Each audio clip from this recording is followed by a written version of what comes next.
معزز شائقین و شائقات سچا پیغام، السلام علیکم ورحمۃ اللہ وبرکاتہ۔ آج کی مجلس میں ایک مختلف اور منفرد موضوع پر آپ سے بات کرنی ہے۔ ابھی جو فرانس میں شان رسالت مآب صلی اللہ علیہ وسلم میں گستاخی کا حادثہ پیش آیا، اس قسم کا یہ تازہ حادثہ ہو یا اس سے پہلے پیش آئے ہوئے ایسے حادثے ہوں، جب بھی ایسے گستاخانہ حادثے پیش آتے ہیں تو اس موقع پر اس کی تردید کے لیے اور اس کی مذمت کے لیے عامۃ المسلمین میں کیسا جوش ابل آتا ہے وہ سب کے سامنے ظاہر ہے۔ یہ جوش و ولولہ یقیناً حضور اقدس صلی اللہ علیہ وسلم کی بے پناہ محبت کی نشانی ہے، جو ایمان کامل کی نشانی ہے۔ میں اس موقع پر ہمارے ان مسلمانوں کو دعوت فکر دینا چاہتا ہوں جو ناموس رسالت مآب صلی اللہ علیہ وسلم کا ڈیفنس کر رہے ہیں اور احتجاجی پروگراموں میں حصہ لے رہے ہیں۔ وہ یہ کہ اگر اس ماحول میں رام پنیانی جیسا کوئی سنجیدہ مزاج غیر مسلم بھائی آگے بڑھ کر ہم سے یہ پوچھ لے کہ بھئی کیا بات ہو گئی ہے کہ پورا عالم اسلام سراپا احتجاج بنا ہوا ہے، تو ہم کیا جواب دیں گے؟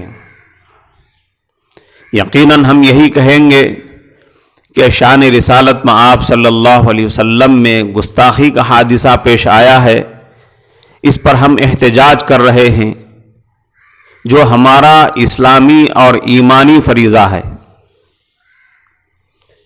پھر وہ یہ کہے کہ مذہبی شخصیتوں کے خلاف یا سماجی لیڈروں کے خلاف ایسے گستاخانہ واقعات پیش آتے ہی رہتے ہیں۔ جب ایسے واقعات پیش آتے ہیں تو جزوی پیمانے پر کچھ احتجاج ہو جاتا ہے، بات ختم ہو جاتی ہے، مگر آپ لوگوں کا یہ کیا نظام ہے، یہ کیا طریقہ کار ہے کہ ایسے معاملات میں آپ لوگ یعنی مسلمان پوری دنیا کو اپنے سر پر اٹھا لیتے ہیں؟ تو پھر ہم یہی کہیں گے کہ ممکن ہے تمہاری نظر میں یہ معاملہ چھوٹا ہو، مگر ہماری نظر میں یہ معاملہ کوئی چھوٹا نہیں ہے۔ یہ شخصیت یعنی حضور اقدس صلی اللہ علیہ وسلم کی شخصیت عالمی شخصیت ہے، اور ان کی پوزیشن، ان کی حیثیت صرف مسلمانوں کے لیے نہیں بلکہ پوری انسانیت کے لیے پیغمبر خدا اور رہبر عالم ہونے کی حیثیت ہے۔ وہ اللہ کے حبیب ہیں تو ہمارے محبوب ہیں، ہمارے دلوں میں ان کی محبت ہمارے والدین سے بھی زیادہ ہے، اپنی بیوی بچوں سے بھی زیادہ ہے، بلکہ اپنے استاذوں سے بھی ہمارے دلوں میں ان کی محبت زیادہ ہے، دوستوں اور رشتہ داروں سے اور ہر قسم کے تعلقات والے انسانوں سے بھی ہمارے دلوں میں ان کی محبت زیادہ ہے، جس کی وجہ سے ہم ایسا کرتے ہیں۔ اس پر وہ کہے کہ اچھا، بہت اچھا، بہت اچھی بات ہے، اپنے قائد سے اور اپنے مذہبی لیڈر سے محبت ہونی ہی چاہیے جس کا آپ دعویٰ کر رہے ہیں، اور آگے بڑھتے ہوئے وہ یہ کہے کہ میں نے بھی آپ کے پروفٹ کے بارے میں اسٹڈی کر رکھا ہے، وہ بڑی انقلابی شان کے مالک تھے، ان کے آنے سے دنیا میں زبردست انقلاب رونما ہوا، وہ یقیناً ایسے ہی ہیں کہ ان سے بے پناہ محبت کی جائے، مگر مجھے یہ بتائیے کہ آپ لوگوں کی اکثریت میں وہ باتیں نہیں ہیں جس کی وہ دعوت دیا کرتے تھے۔ خود آپ کے پرافٹ کے چہرے پر داڑھی تھی اور وہ دوسروں کو بھی اس کی تاکید کیا کرتے تھے، مگر مسلمان مردوں کی اکثریت کے چہرے پر داڑھی نہیں ہوتی۔ اسی طرح اگر غور کیا جائے تو آپ کے معاملات بھی ویسے نہیں ہوتے جیسے آپ کے پرافٹ چاہتے ہیں۔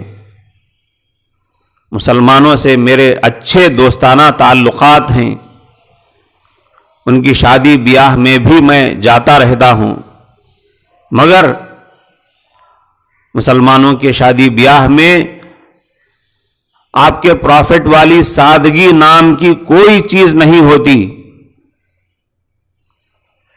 ڈوری اور دوسری فضول چیزیں ایسی ہوتی ہیں کہ جس کی وجہ سے لڑکی کی پیدائش کو اسی طرح معیوب سمجھا جاتا ہے جس طرح پچھلے زمانے میں معیوب سمجھا جاتا تھا، جس کو تمہارے پرافٹ نے ختم کیا تھا۔ تمہارے پرافٹ نے نماز کی کتنی تاکید کی ہے، میں نے سب پڑھ رکھا ہے۔ ایک بات مجھے یاد آتی ہے، نماز کے تعلق سے وہ کہتے ہیں، میری آنکھوں کی ٹھنڈک نماز میں ہے، مگر مسلمانوں کی اکثریت نماز کو اپنی آنکھوں کی ٹھنڈک کہاں سمجھتی ہے اور کہاں اس کی پابندی کرتی ہے، مجھے جواب دیا جائے۔ وہ کہے کہ میں پوچھتا ہوں کہ کیا پرافٹ کا ڈیفنس کرنے والے سارے مسلمان سب نمازی ہیں؟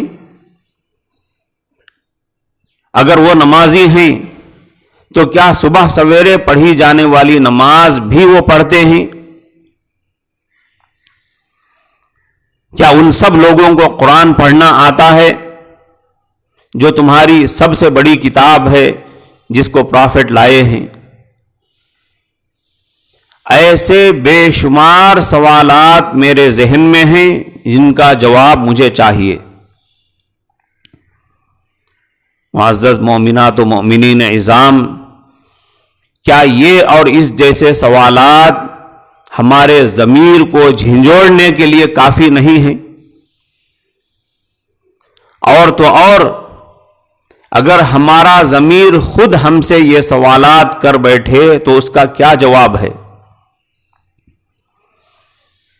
صحابہ کرام رضوان اللہ علیہم اجمعین، حضرات تابعین اور حضرات تبع تابعین عظام، اولیاء کرام کے متعلق کسی فرض کے چھوٹنے یا کسی حرام اور غلط کام کے کرنے کا تصور ہی نہیں کیا جا سکتا۔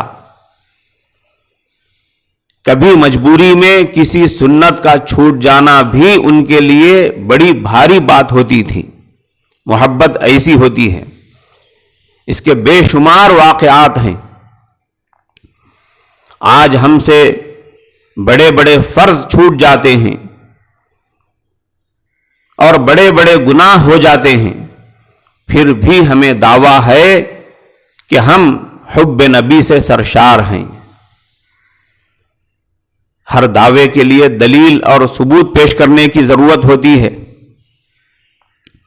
جب ہم عشق رسول اور حب نبی کا دعویٰ کر رہے ہیں تو اس پر ہمیں ثبوت پیش کرنے کی ضرورت ہے، اور وہ ثبوت ہے